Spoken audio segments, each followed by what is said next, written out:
Hi, everyone. So, as you know, I've been traveling, biking all around Santa Barbara for the term, recording these little lectures in different places, Santa Barbara. Well, this time I'm doing it in my backyard, literally in my backyard, in this little building, this little office that I built for myself. If you had English 22 or 23 recently, you know that I built a little, not tiny house, but tiny office in my backyard. And this is very tiny. This building is 5 by 7 feet, 35 square feet, which is about the size of a small walk-in closet. But it has windows that I built that are open here so that I'm sitting at a desk and it very much feels like I'm sitting outside. I'm using a directional mic right now. Pull this just a tad closer. So you're probably not going to hear the sounds outside, but there are a lot of birds waking up in the morning. It's actually a Sunday morning that I'm filming this, and the next little video that I'm going to make, I'm going to actually take my phone and set it up on the tripod the way I usually film things, but film this little building so you can kind of see where I am.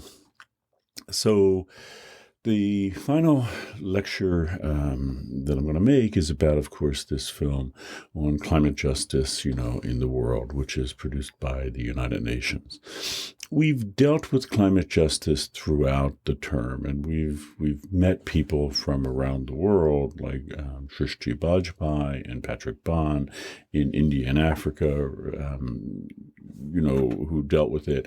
We've also had readings that elaborated it pretty well.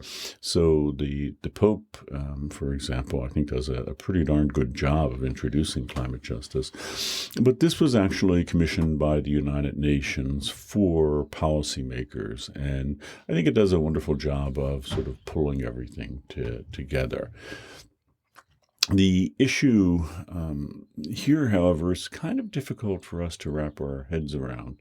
What I mean by that is that the United Nations, as I've mentioned before, the United States, as I've mentioned before, has produced 25% of global greenhouse gas emissions, even though we're just 4% of the world's population.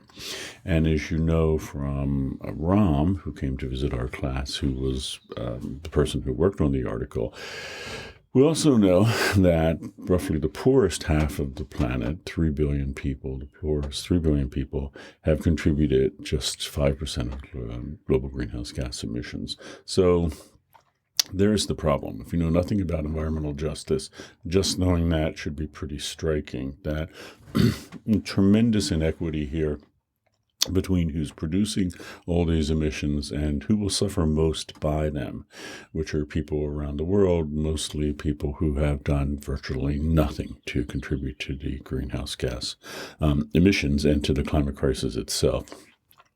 I think that's really hard for us to wrap our heads around in the United States. In other words, if you're standing back neutrally and looking at this situation, you could say, well, this is really fascinating, but we're not neutral to this. We're right in the middle of it. We're the people who created, more than any other people on the planet, we in the United States created this problem.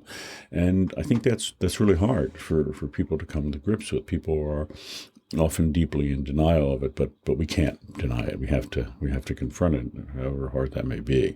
And this article does a good job of pulling together the notion of climate justice, and it's done for policymakers, so that people can, in a nice, concise little picture, understand the situation. And that's a situation we just really need to understand and to accept. And I think, if nothing else, that should be one of the prime motivators here. In other words, yes, we want to try to mitigate this climate crisis as much as we possibly can for ourselves, just as a very selfish thing, maybe. And kind of a somewhat selfish, well, but not exactly, would be, you want to motivate it for future generations, for our own children and all. Sure. But we need to mitigate it. But we need to do this for the planet too, and we need to do what we can to rectify the inequity that we have more than any other people on the planet brought about. So it's a difficult thing to come to grips with, but I think we need to, and I wanted to sort of end on that because I think it's an important notion.